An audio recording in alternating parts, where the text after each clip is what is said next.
Some stories don't begin with warriors or war. They begin with a choice so small, it shouldn't matter at all. Takeshi was just a humble farmer, a man whose world stretched no further than his 2 acres of stubborn soil. A man who owned nothing except a leaking roof, a pair of tired hands, and 3 onigiri wrapped in bamboo leaves, carefully rationed to survive the week. But at sunset, a shadow fell across his field, and a giant warrior woman collapsed at his feet, armor shattered, blood everywhere, breath fading. Helping her meant starvation. Ignoring her meant letting a stranger die on his land. And Takeshi knew no one would ever know which choice he made. So why did he kneel beside her? Why did he lift her head and share the last food he had left? Why did a man with nothing to spare give everything?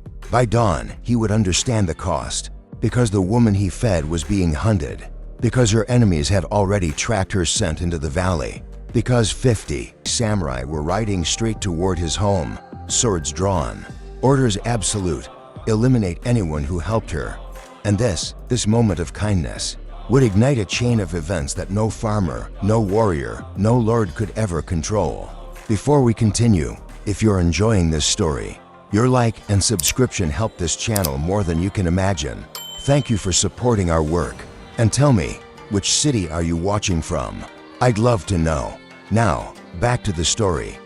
The Kurokawa Valley existed in the margins, geographically between 2 major domains, politically between competing spheres of influence, economically between subsistence and survival. It was a place suspended between worlds, shaped more by what passed it by than by what it possessed. 300 souls, perhaps a few more, lived scattered across narrow farms carved into the hillsides, or pressed against the edges of the river plains. Rice could be grown there, but only barely. Every harvest was a negotiation with stubborn soil, unpredictable weather, and the quiet fear of a single bad season. Maps marked the valley in small, almost apologetic characters. Armies marched past without slowing. Tax collectors came reluctantly and left as quickly as they could. Lords referenced it in reports, but never set foot there. For generations, the people of Kurokawa had understood that their insignificance was their greatest shield. Attention from the powerful rarely came without cost. Takeshi's farm lay at the valley's eastern edge, where the land began its slow climb toward the mountains dividing Lord Matsudera's domain from Lord Oda's territory. The house he lived in was the same one his father had repaired after storms, and his grandfather had built from timber hauled down the slopes. The land was honest and unforgiving. It would never make him rich, but if he worked diligently, if the rains fell with mercy, and if the tax collectors felt generous, it would allow him to survive. That was all Kurokawa promised, and all Takeshi had learned to expect. He lived alone. His wife had died in childbirth 3 years earlier, along with the infant son who might have carried the family name forward. His parents were long gone, claimed by illness and age. His siblings had married away or sought opportunity in larger villages. The house, once meant to shelter a family, had become a quiet monument to lives that might have been. In solitude, Takeshi had become a man of self-sufficiency. He cooked his meals over a small hearth, mended his clothes by lamplight, and patched his roof with whatever his hands could lift. He rose before dawn, worked until the light thinned, and slept without ceremony. It was not the life he once imagined, but it was a life steady, patterned, predictable in a way that numbed sorrow and allowed days to blend into seasons. Until one evening, when that rhythm shattered completely. He had just begun preparing his meal, 3 rice balls wrapped in bamboo leaves, carefully portioned from the previous harvest. They were his dinner, his breakfast, and his emergency reserve for lean days. Takeshi was no stranger to hunger, but scarcity had taught him discipline, not despair. Then he heard it not wind, not footsteps of a villager. Something heavier, uneven, running, then stopping abruptly. He stepped outside, expecting perhaps a lost traveler or an injured animal. Instead, he saw her, a woman, no, a giant of a woman, staggering toward his well. Nearly 6 feet tall, a height unheard of for women and rare even among warriors. Her armor was battered, dented, and cracked. Blood darkened the cloth beneath it, collecting in patterns that suggested both fresh and days-old wounds. Her breathing was ragged, each exhale a struggle. She managed 3 more steps. Then her legs buckled, and she fell forward with the full, brutal weight of someone whose strength had finally reached its end. For a heartbeat, Takeshi stood frozen, stunned by the impossibility of what he was witnessing. But then the lessons his father had drilled into him resurfaced. A person does not leave another human being to die in a field. Duty did not require heroism, only decency. He ran to her side. She was still conscious, barely. Her eyes locked onto his, sharp even through exhaustion, assessing whether he was a threat or mercy. "Water," she whispered. He slid an arm under her head and brought her the cold well water. She drank greedily, choking once, then steadier the second time. When the cup emptied, he refilled it. Only when she lowered her head back into his hand did he fully take in the scale of her injuries. Slashes from swords, deep bruising, an arrow wound crusted with dried blood. "You are hurt," he said, with the blunt honesty of someone who never wasted words. "You need treatment." "I need to keep moving," she rasped. But when she pushed herself up, her arms trembled and gave out beneath her. "They're close. Hours, perhaps less." "Who is close?" "Samurai. Matsudera's men. They are hunting me." Her eyes hardened. "If they find me here, they will burn your farm. And they will not stop there. You should walk away. Let me die where I fell." It was the kind of logic peasants learned early. Survival often meant choosing not to see, not to know, not to help. Her warning was not cruel, it was practical. But practicality had never been Takeshi's guide. His father had raised him to be a steward of land and life, not an accountant of risk. "Can you walk if I help you?" "Why would you? Can you walk?" He repeated, the stubbornness in his voice unmistakable. After a slight hesitation, she nodded. What followed was a slow, grueling struggle. She leaned heavily against him, her weight threatening to topple them both more than once. But Takeshi had spent years lifting sacks of rice, hauling lumber, carrying burdens heavier than his grief. He managed. Inside, he eased her onto the only sleeping mat he owned. Her breathing steadied, but the damage was worse now that he could see it clearly. "I'll tend to these," he said. "I should keep moving. You should rest and heal. Otherwise, infection will kill you long before any samurai finds you." She stared at him as though trying to reconcile his actions with any logic she understood. "You owe me nothing," she said. "I bring danger." A rational man would have walked away. Takeshi considered this carefully. "My father said a person is measured not by what they do when life is easy, but by what they choose when it's difficult. Helping you is difficult, so it measures something, your stupidity. Perhaps," he said with a faint shrug, "or perhaps it measures whether I am the person I want to be." Something in her expression shifted, an almost imperceptible softening. "What is your name?" "Takeshi." "And you?" "Yamada Ren." The name hit him like a drumbeat. He had heard it whispered in marketplaces, spoken with reverence by traveling merchants. Yamada Ren, the Giant of Echigo, the onna-musha who rooted entire squads, the warrior whose loyalty was unshakable, until now, apparently. He asked no further questions. Instead, he cleaned her wounds, stitched the cuts that needed stitching, and offered what little comfort he could. Later, when he placed his 3 rice balls between them, Ren stared as though he had offered her treasure. "That is all your food?" "Yes, and you give it to me, to us. One for you, one for me, one to share." She held the rice ball in her hand as if it were a decision she didn't know how to accept. "You are either the bravest man I've met," she murmured, "or the most foolish." Takeshi took a bite of his own rice ball. Can both be true? A rare, exhausted laugh escaped her. And in that small, fragile moment, inside a tiny, drafty farmhouse on the edge of an unnoticed valley, something shifted, a beginning neither of them yet understood. Because by dawn, the consequences of his kindness would arrive, and they would arrive armed. After they had eaten, after Takeshi had finished treating her wounds as best his limited supplies allowed, after they had both acknowledged that tomorrow would likely bring violence, neither could prevent, Ren spoke again.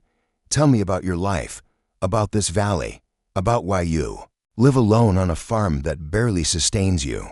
Why do you want to know?" "Because if I survive tomorrow, if by some miracle I escape and complete my mission, I will tell Lord Yusugi about the farmer who shared his last rice balls with a stranger who brought only danger. And I want to tell him more than just your name.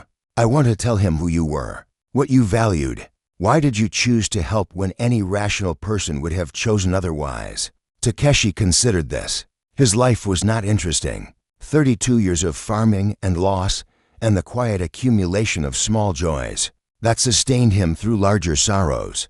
But if telling his story gave Ren something to carry forward, perhaps that was sufficient reason. I was born here, he began. In this house. My father built it, and his father before him. We are Kurokawa family, farmers, always farmers, for generations beyond counting.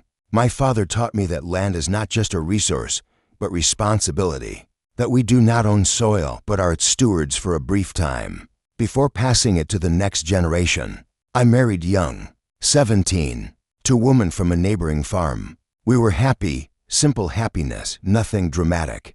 Just companionship and shared work and plans for children who would continue the line. But she died in childbirth. The baby, our son, died too. And suddenly the future I had imagined was gone. He paused, remembering. I considered leaving, selling the land, moving to the city, becoming someone other than a farmer whose family line had ended. But I realized that would be betraying everything my father had taught me. That stewardship does not end because plans fail. That responsibility continues even when hope disappears. So I stayed. I work the land. I pay the taxes. I survive each season and begin the next. It is not the life I wanted, but it is life I have. And I have learned that wanting a different life is a luxury that farmers cannot afford. Ren was silent for a long moment. You should have become bitter. Should have stopped caring about responsibilities to dead fathers or abstract principles about stewardship. Should have become like most people I meet, focused only on your own survival, willing to do whatever necessary to protect what little you have. Perhaps, but what would that have accomplished?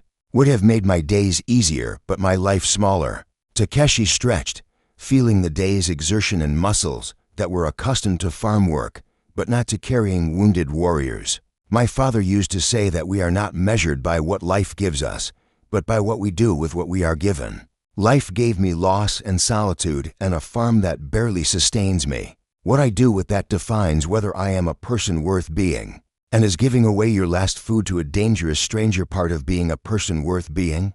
I suppose we will know tomorrow. If I die because of this choice, perhaps it proves I was a fool.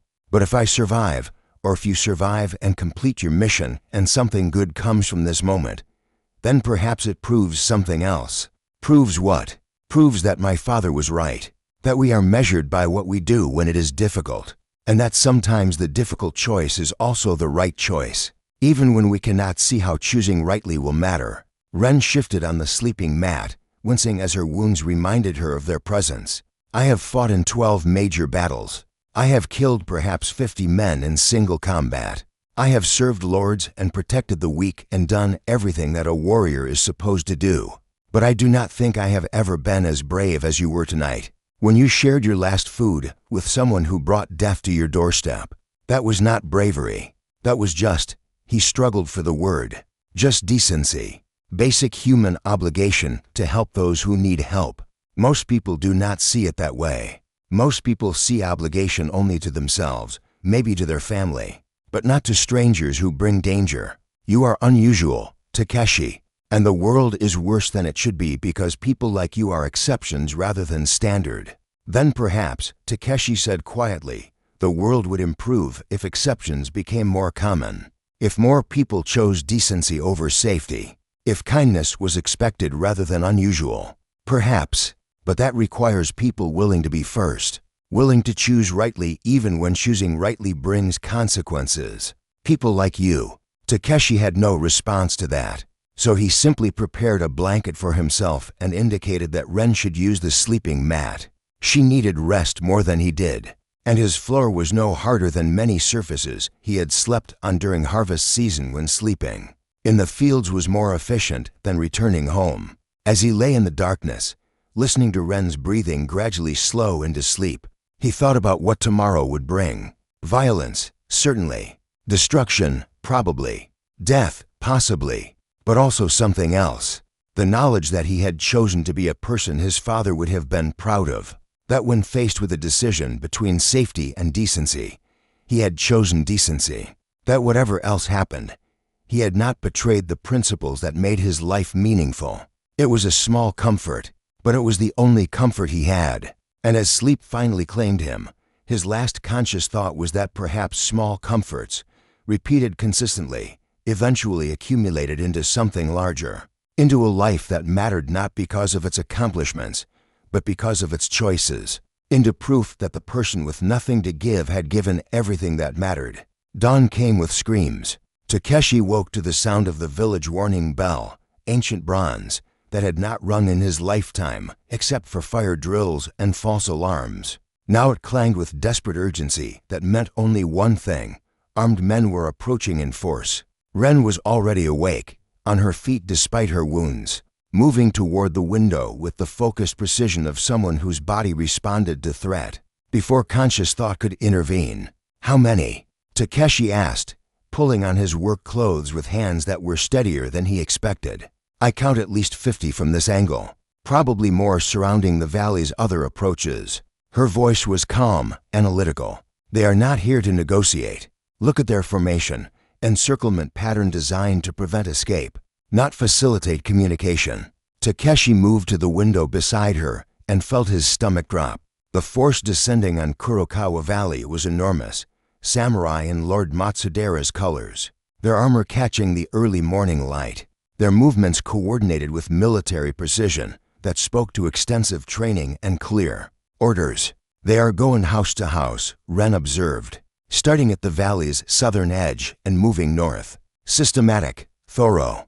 They will reach your farm within the hour." "What are they looking for?" "Me. Evidence of me. Anyone who might have helped me." She turned from the window, her expression carrying something that might have been regret. "I should leave. Lead them away from here. Give you a chance to claim ignorance. You can barely walk. You would make it perhaps a mile before they caught you, and they would still come here to verify that no one had sheltered you." Takeshi's mind was working through options, with the same methodical assessment he brought to farming, analyzing variables, calculating probabilities, searching for approaches that might yield survival. "No doubt running does not help either of us." "Then what do you suggest?" "We cannot fight 50 samurai. Even if I were uninjured, the mathematics are impossible. Perhaps fighting is the wrong approach." An idea was forming, desperate, probably foolish, but no more foolish than any alternative. "What if we did not try to hide that you were here? You want to surrender me?" "No.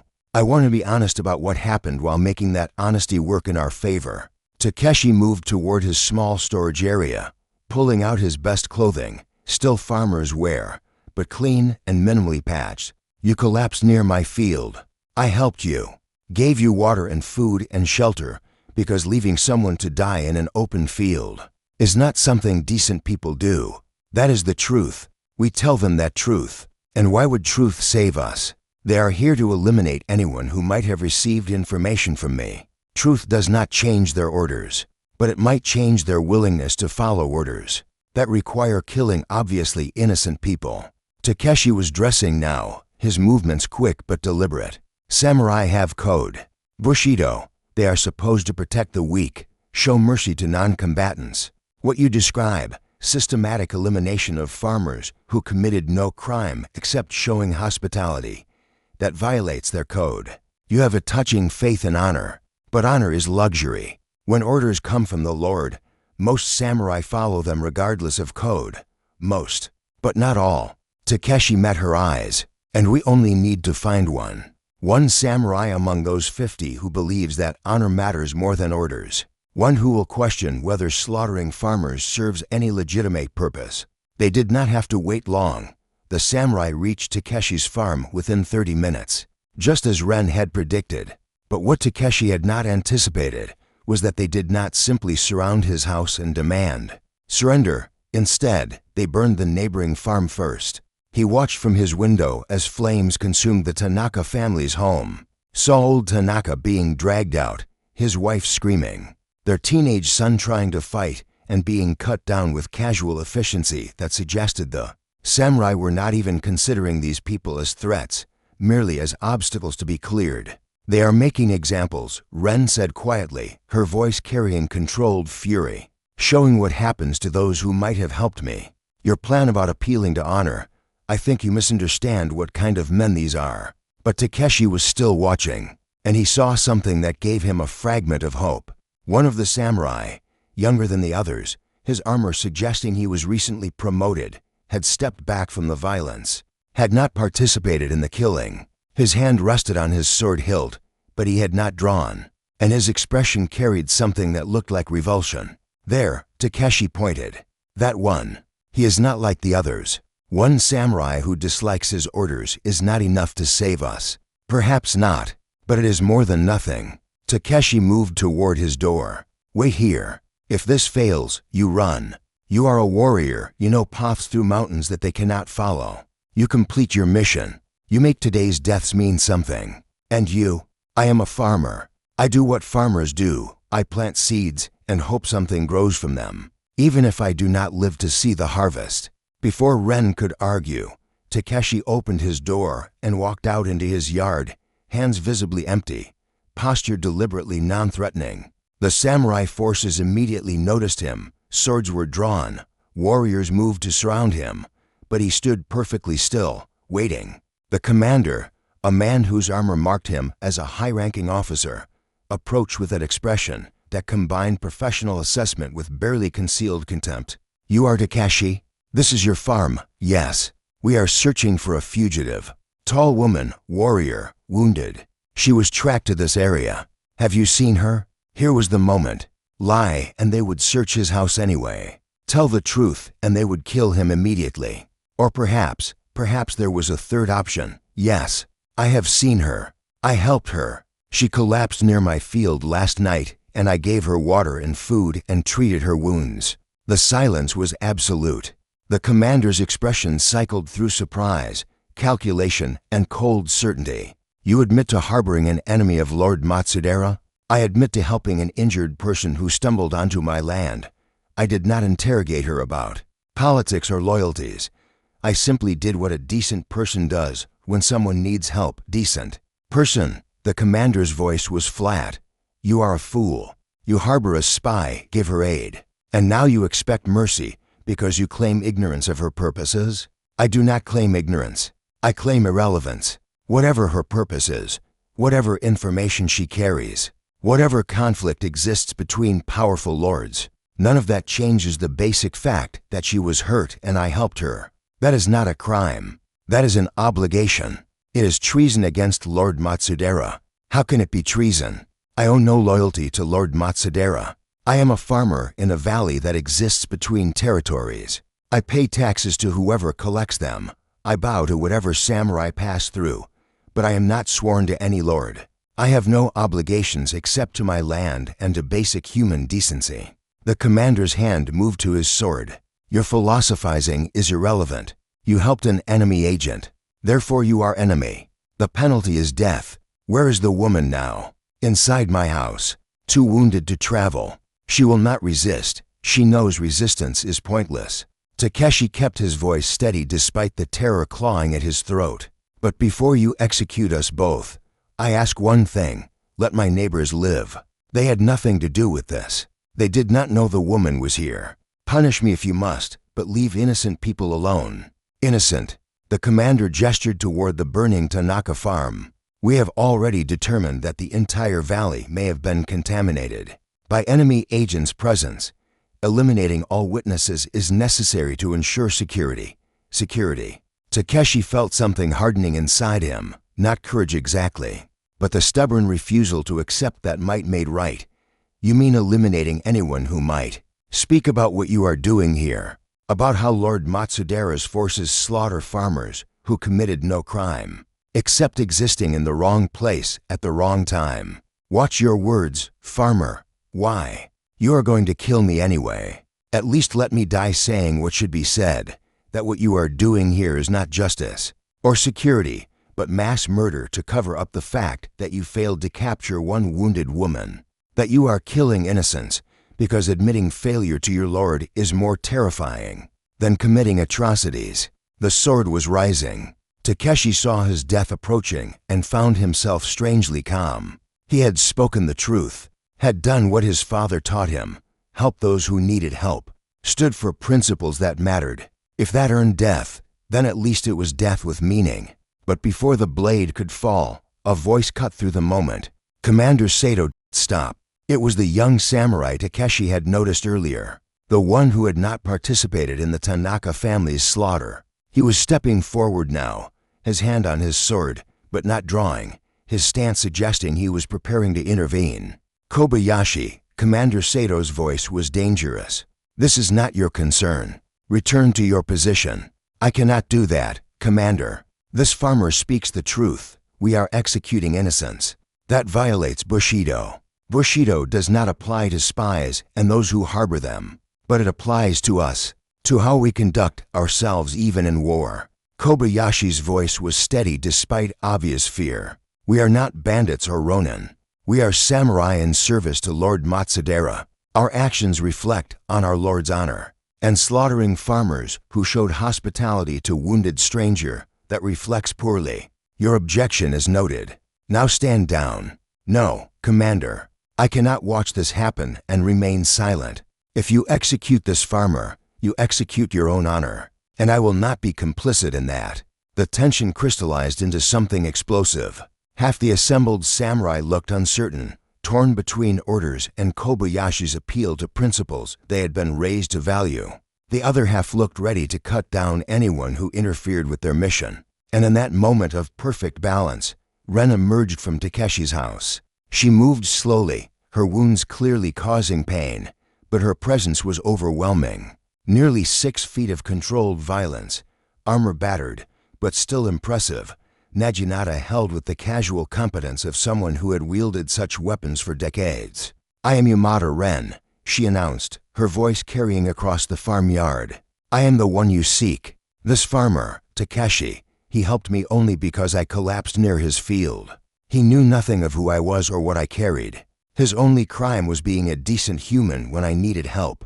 I surrender myself to you. Take me. Kill me if you must, but leave him and this valley alone.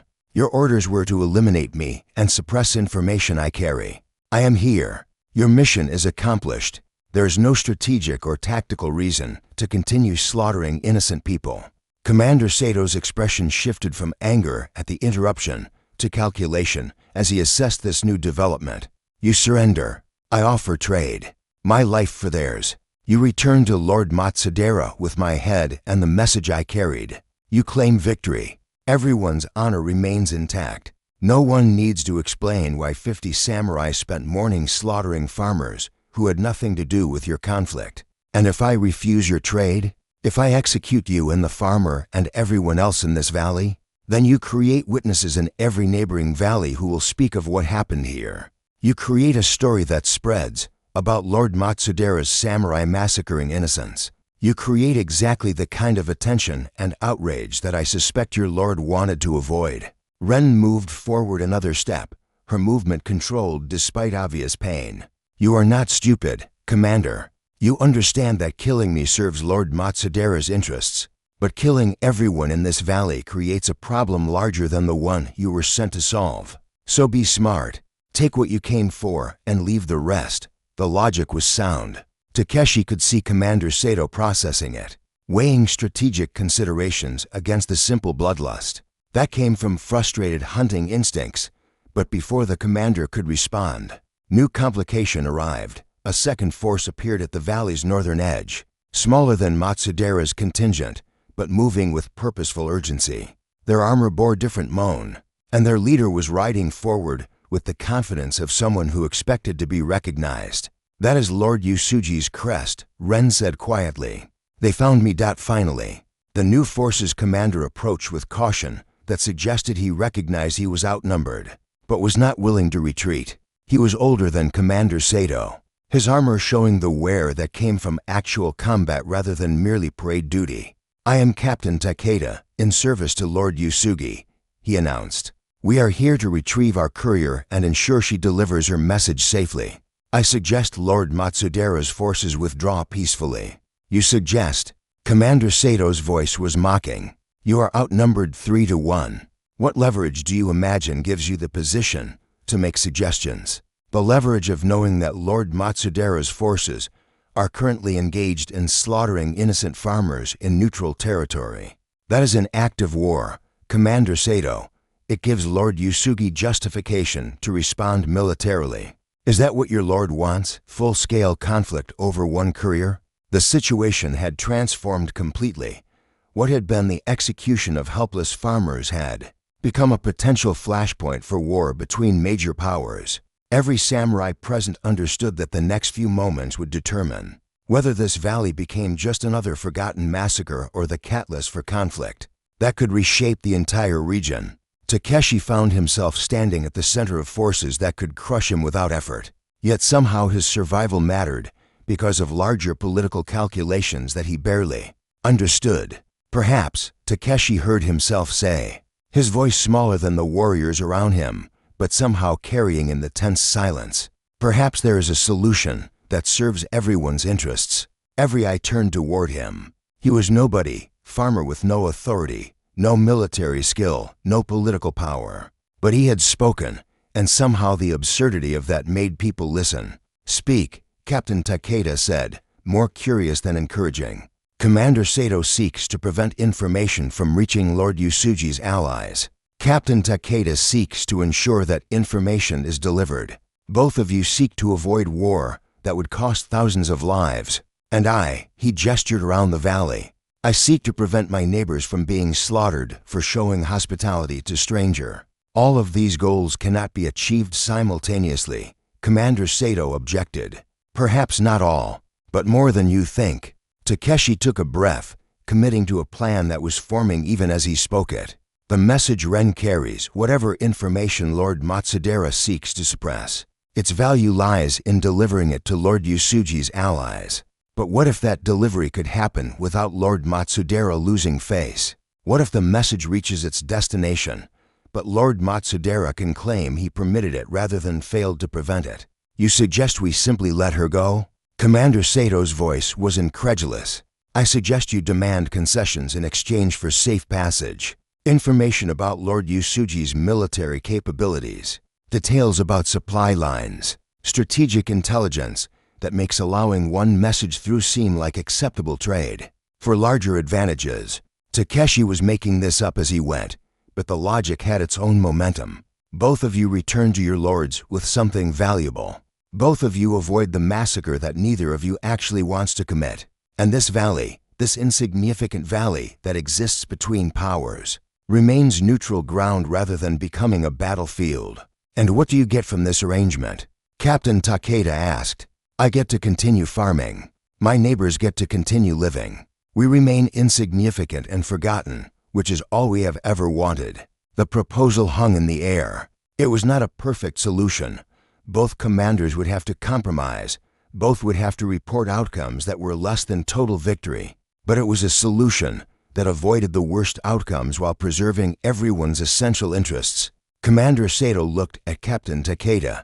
Some unspoken communication passed between them. Recognition that they were both professional soldiers who understood that the best victories were the ones that did not require fighting.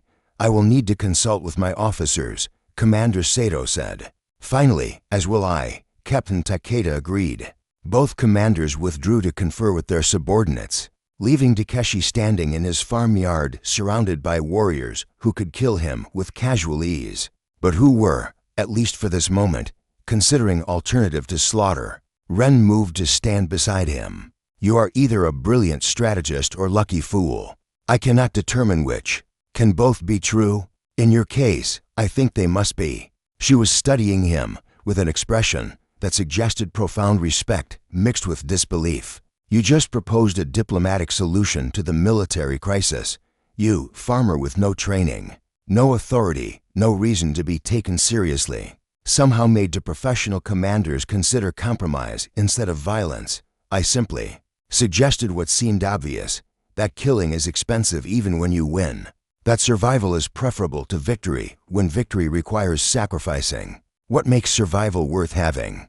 That is a philosophy that most warriors never learn. It usually takes decades of combat and loss to understand what you seem to know instinctively. Perhaps, Takeshi said quietly. It is easier to understand when you have nothing except your principles. When power is not an option, wisdom becomes necessary. The commanders returned. Their expressions suggested they had reached agreement, though whether that agreement included his survival remained uncertain. We have discussed your proposal, Commander Sato announced, and we have agreed to a modified version. Yamada Ren will be allowed to continue her journey to deliver her message. In exchange, Captain Takeda will provide Lord Matsudera with intelligence about Lord Yusuji's defensive positions along the eastern border. Additionally, Captain Takeda added, both forces will withdraw from this valley immediately. No reprisals, no punishments, no ongoing occupation. The valley returns to its neutral status. And the farmer? Ren asked, her voice carrying an edge that suggested the answer mattered more than political arrangements. The farmer lives, Commander Sato said, though his tone suggested he considered this outcome personally offensive. His role in facilitating this agreement earns him immunity, though I suggest he be more selective about who he offers hospitality to in the future. I will be selective about many things, Takeshi replied, but not about basic human decency. That is not something one becomes selective about without losing what makes one human. Commander Sato had no response to that.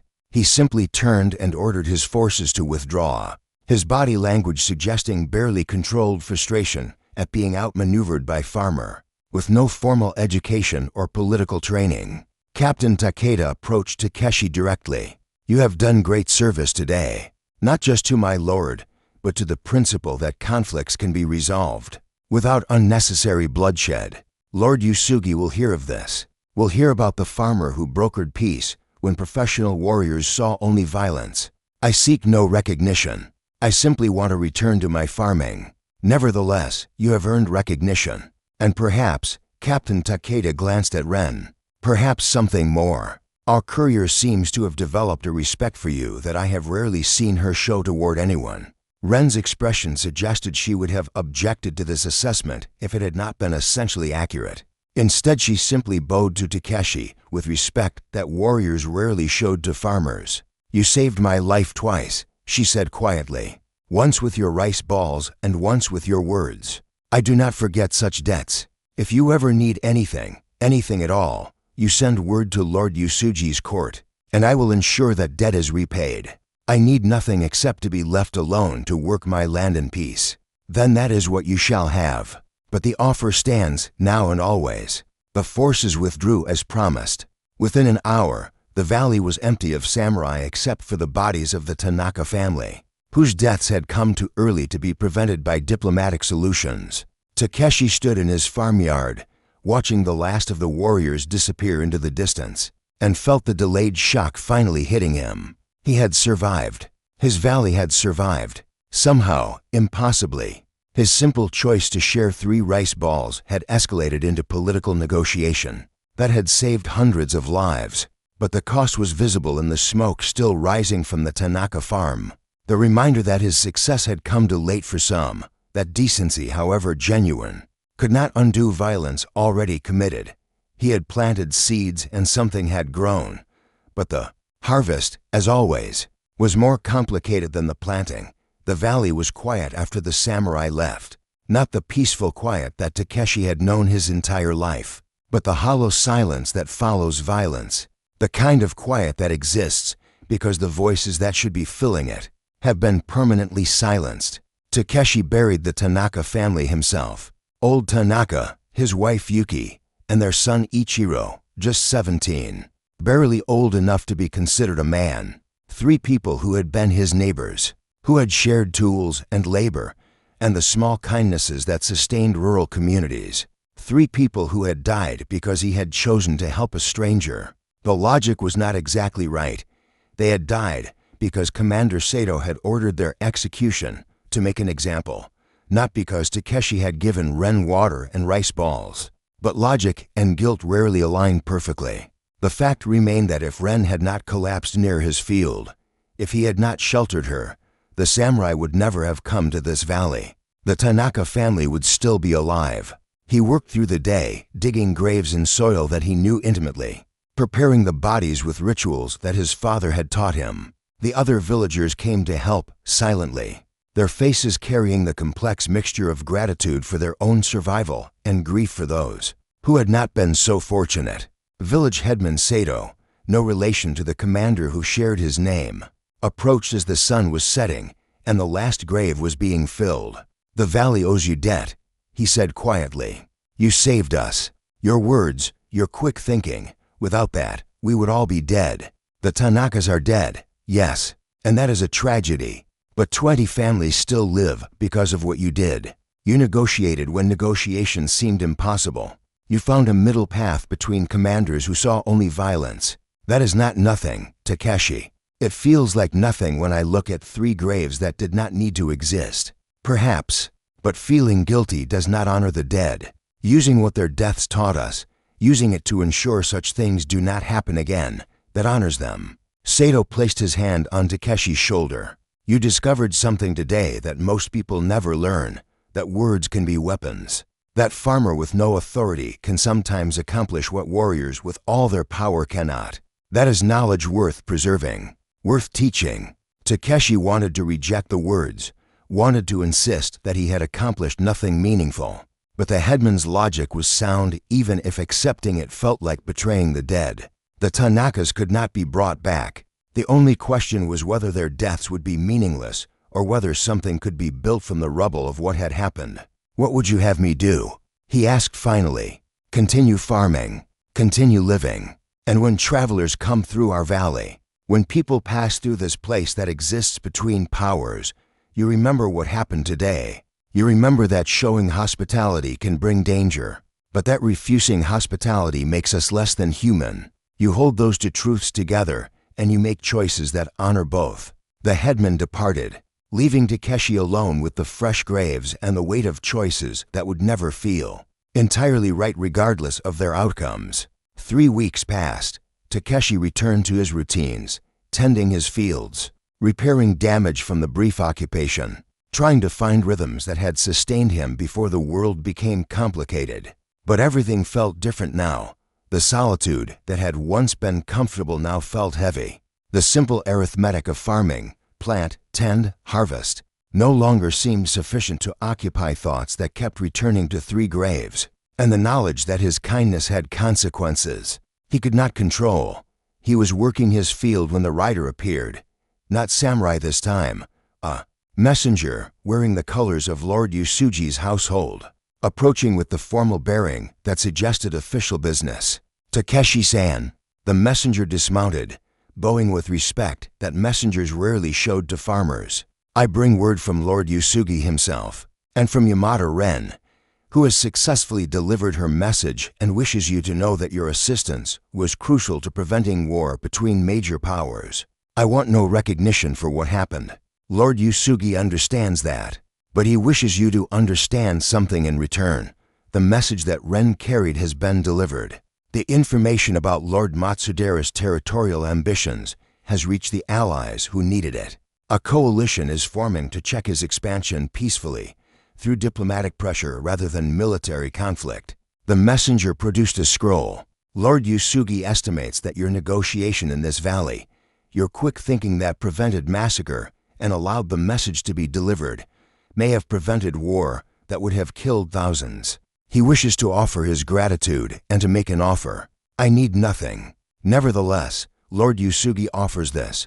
Your valley will be placed under his formal protection. No samurai from any domain will be permitted to threaten or harm the people here without answering to him personally.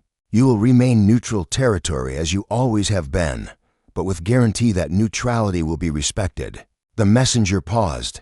"Additionally, Lord Yusugi offers you a position at his court, advisor on matters relating to common people's perspectives. He believes that someone who can see diplomatic solutions that trained warriors miss would be a valuable voice in his councils." Takeshi stared at the scroll, not taking it. "I am a farmer. I have no education, no training in politics or strategy. I would be useless at court. That is what Yamada Ren predicted you would say. She asked me to tell you that you are not being offered a position because of skills you possess, but because of the perspective you bring. That the reason you saw a solution when warriors saw only violence is precisely because you are not trained in their methods, that your uselessness is exactly what makes you valuable. She also asked me to remind you that you told her survival is preferable to victory. When victory requires sacrificing, what makes survival worth having? Lord Yusugi agrees with that philosophy, and he wants an advisor who understands it instinctively rather than having to learn it. Through decades of costly mistakes, the offer was extraordinary, impossible, the kind of elevation that farmers did not experience except in stories. Takeshi could become someone important, someone whose voice shaped decisions that affected thousands. He could leave behind the marginal farm and the quiet poverty and the slow grinding sameness that had defined his entire life. All he had to do was say yes. I need time to consider, he said finally. Of course, Lord Yusugi does not require an immediate answer, but he hopes you will come. The realm needs people like you, people who value life over strategy, who see humans rather than positions, who understand that the purpose of power is to serve rather than to dominate. The messenger departed, leaving Takeshi alone with the scroll and the weight of a choice that would determine what his life became. That evening, Takeshi sat in his small house and tried to think clearly about what he wanted. The court position would mean influence, resources, the ability to affect policies that shaped thousands of lives. It would mean honoring the Tanaka's deaths by ensuring that what happened here did not happen elsewhere. It would mean using the perspective he had gained, the hard-won understanding that common people's lives mattered, to influence those who held power. It was a logical choice, the choice that would do the most good, the choice that would transform personal tragedy into systemic change. But it would also mean leaving his land. Abandoning the stewardship that his father had taught him was not just occupation, but sacred responsibility. Walking away from the graves he tended and the soil he knew and the rhythms that had sustained his family for generations. It would mean becoming someone other than what he was, and he was not certain he wanted to become that person. However admirable such transformation might appear to others, he thought about his father's words, "We are measured not by what life gives us, but by what we do with what we are given." Life had given him a marginal farm and quiet solitude, and he had made from that something that was perhaps not impressive, but was sufficient. He had survived. He had maintained his principles. He had been a person worth being even when no one was watching. Did he need to become something more? Did the fact that he could influence larger events mean that he should? Or was there value in remaining who he was, in tending his small piece of earth and being a good neighbor and showing simple kindness when opportunities arose? The question haunted him through the night. The answer came at dawn, delivered by the last person he expected to see again. Yamada Ren appeared at his door, no longer wounded, her armor repaired, her bearing suggesting she had recovered fully from the ordeal that had brought her to his field. But her eyes carried something different now, something softer than the warrior's hardness he remembered. "You have not answered Lord Yusugi's offer," she said without preamble. "I am still considering it." "No, you are not. You have already decided to refuse. You are simply trying to find words that will make your refusal seem reasonable rather than stubborn." Takeshi could not help but smile slightly. "You know me well for someone I met only briefly. I am good at reading people. It is why I survived as long as I have in a dangerous profession." Ren entered without invitation, moving with the familiarity of someone who had earned the right to such comfort. "Tell me why you will refuse." "Because accepting would mean abandoning what I am. I am a farmer, Ren. That is not failure or limitation. It is identity. It is what my father was, what his father was, what I am supposed to be. Leaving that to become a court advisor would be betraying everything that made me into the person you thought was worth saving. And if staying here means fewer lives saved, if your perspective at court could prevent the kind of violence that killed your neighbors, then I live with that knowledge. But I cannot save the world, Ren. I can only tend my small piece of it and hope that tending it well contributes something to the larger whole." Ren was silent for a long moment. Then she spoke, and her voice carried a certainty that surprised him. "I thought you would say that. In fact, I told Lord Yusugi you would refuse. Want to know what he said?" "What?" "He said, good. That means we chose correctly. If he had accepted immediately, it would suggest he wanted power rather than service. The fact that he refuses means he is exactly the person we need, and exactly the person who will never come. Then he laughed and said that is always how it works with truly good people. She moved to sit across from him. Her posture relaxed despite the weight of what she was carrying. But he asked me to deliver a different message. Not an offer, but understanding. He says that if you will not come to court, then court must sometimes come to you. That when he needs perspective from someone who values life over strategy, he will send messengers to ask your opinion. That you will be informal advisor, unpaid, unofficial, never leaving your farm, but nonetheless contributing when contribution is needed. That seems like compromise designed to make me feel better about refusing. Perhaps it is genuine recognition that different people serve in different ways. That the farmer who tends his land well and shows kindness to strangers and speaks truth, when truth is needed, that such person is serving already, and that occasionally asking his advice merely acknowledges service already being given, rather than demanding new service he is unsuited for. Takeshi absorbed this, feeling something loosening in his chest, permission to be who he was rather than who he thought he should become. "Thank you," he said quietly, "for understanding. For not pressing. Thank you for saving my life, for showing me that honor exists in places I had stopped looking for it, for reminding me that the purpose of strength is to protect the weak, not to dominate them." Ren stood, preparing to depart. "I will be a warrior. You will be a farmer, but perhaps we can both be those things while remembering what we learned from each other." "What did you learn from me?" "That the person with nothing to give sometimes has everything that matters. That 3 rice balls shared with a stranger can be worth more than all the gold in a lord's treasury. That kindness is not weakness, but the foundation upon which everything worth preserving must be built." She moved toward the door, then paused. "I will visit sometimes, when missions bring me near this valley, to ensure that Lord Yusuji's protection is being respected." And her expression softened. "To remind myself that goodness exists. That the world is not only violence and strategy and the endless competition for power. You are always welcome here. Though I apologize in advance, I will likely not have rice balls to share. I am still recovering from giving away my last ones." Ren laughed, genuine sound of amusement that suggested the warrior's hardness was not the only thing she carried. "Then I will bring my own, and we will share them together, and we will talk about simple things. And for a few hours we will both remember what it feels like to be human, rather than merely warriors and farmers playing roles that circumstances assigned us." She departed with the rising sun, and Takeshi watched her go with the understanding that some connections transcend circumstance, that the woman who had collapsed in his field had become something more than a grateful survivor. She had become a reminder of what he valued and why those values mattered. The valley changed slowly after the events of that spring morning. Lord Yusuji's protection proved real. Samurai from various domains learned that threatening Kurokawa Valley meant answering to one of the most powerful lords in the realm. The neutrality that had been vulnerable became inviolable. Trade increased. Travelers began using the valley as a waypoint between territories, knowing they would find safety there.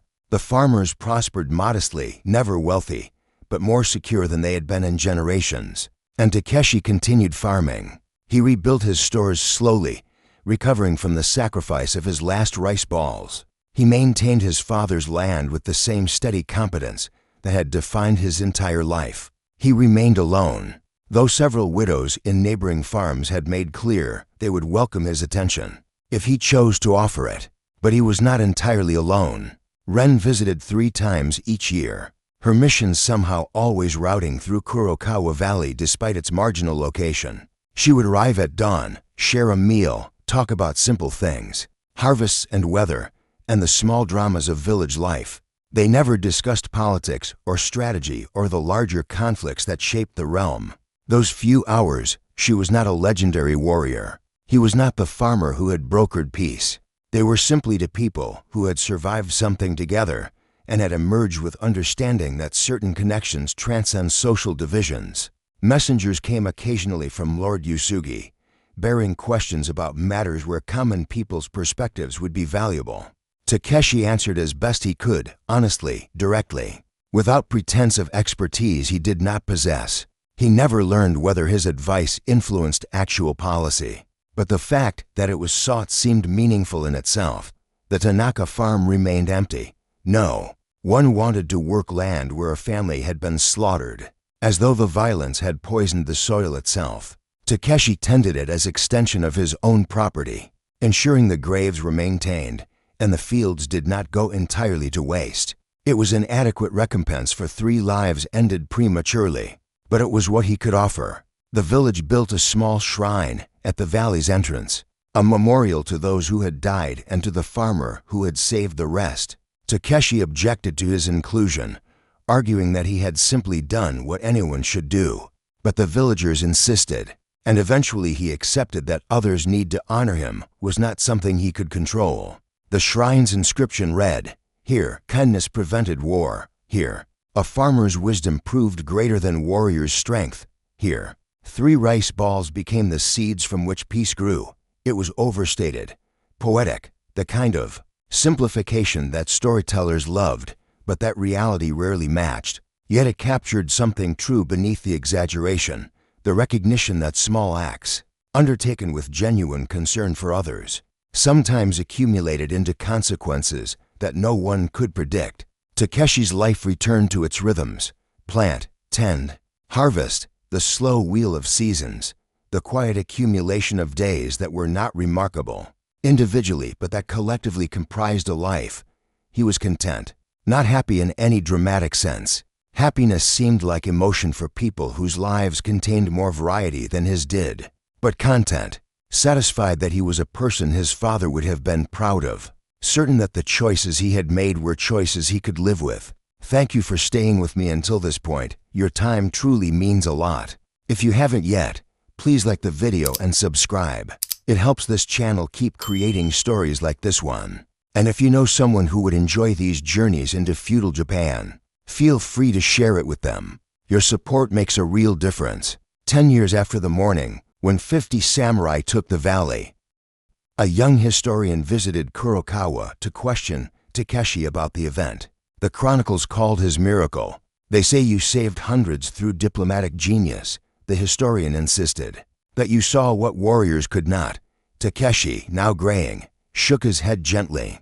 "I shared 3 rice balls with someone who needed them. Everything that followed came from that, not from heroism, but from refusing to let a stranger die hungry." The historian pressed him about the negotiation, the courage, the timing.